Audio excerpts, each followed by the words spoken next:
several years, we'd largely been marketing to the gay community. We had been identified as, out and open business members. But we had seen a real need for a place like the Out Bar. For us, it was really important for it to be not just a bar, but a place that was a community central point. And we saw almost immediately that the community was hungry for something like that.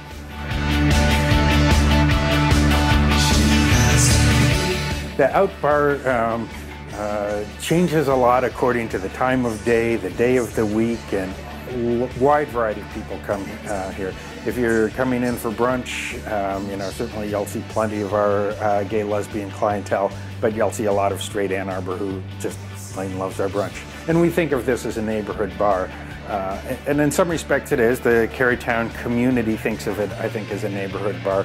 But we think of it not so much as a geographic neighborhood as much as a demographic neighborhood.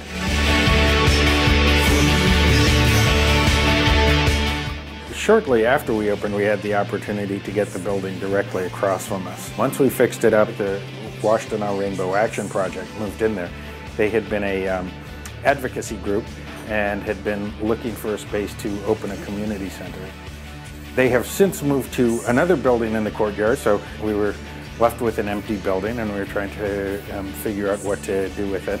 And in that process, we had occasional performances in there, and at some point we realized this is what the building should be for. So we played off the name Out and named it Shout.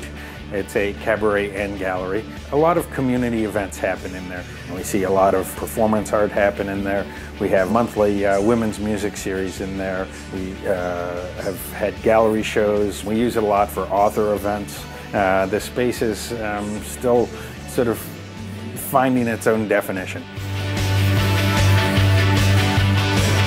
A few years back, our local LGBT bookstore was being sold, and we felt it too important that the bookshop continue. So we purchased Common Language Bookstore. It stayed in its prior location for a few years, and then in January of 2005 we moved it right next door to the Out Bar.